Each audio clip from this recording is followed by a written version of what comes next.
पुढे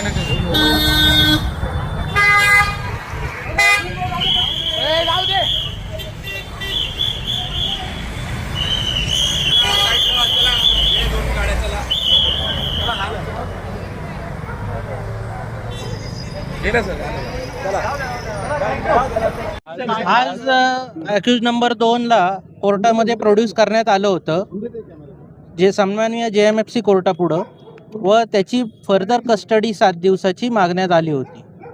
पण दोन्ही बाजूचा आरोपींचा युक्तिवाद ऐकता व आमचे सिनियर काउन्सिल उत्तरवार सर यांचा युक्तिवाद ऐकून सन्माननीय कोर्टाने इन्व्हेस्टिगेशनमध्ये कुठलीही प्रोग्रेस नसल्या कारणानं व फक्त एक सिंपल रिकव्हरीसाठी फक्त 4 दिवसाची पोलीस कस्टडी ग्रँट केलेली आहे.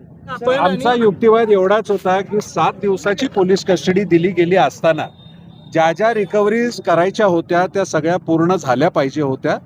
आता जी कारणं दिली गेली होती ती संयुक्तिक नव्हती, त्यामुळे त्यांना फर्दर पोलीस कस्टडी मिळू नये चेतनची, असा आमचा युक्तिवाद होता. नाही, आमच्याकडनं असा कोणत्याही प्रकारचा अर्ज देण्यात आलेला नाहीये.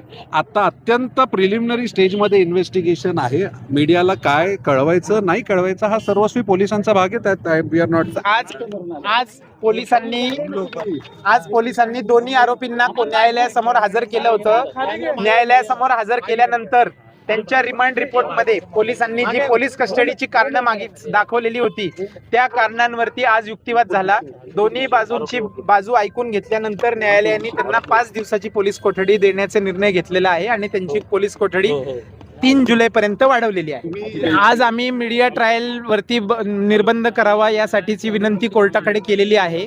त्याचप्रमाणे ह्या केसमध्ये इल्लीगल अरेस्ट झालेली आहे सियाची, याबद्दलचा सुद्धा एक अर्ज दाखल केलेला आहे. त्या अर्जावरती सुद्धा सुनावणी झालेली आहे. कोर्ट त्याच्यावरती योग्य तो निर्णय घेईल. नाही, त्याचं अजून काही कळलेलं नाहीये. युक्तिवाद झालेला आहे त्याच्यावरती. आता ती ऑर्डर कोर्ट पास करेल. त्यांनी केलं ना तो ग्राउंड, 18 ग्राउंड्स होते त्यांचे. त्या 18 ग्राउंड्स पैकी आता ते सगळे कोर्टाने पूर्ण त्याचा दोन्ही बाजूचा विचार करून असा आदेश केलेला आहे. 3 तारखेपर्यंत पोलीस कोठडी वाढवलेली आहे.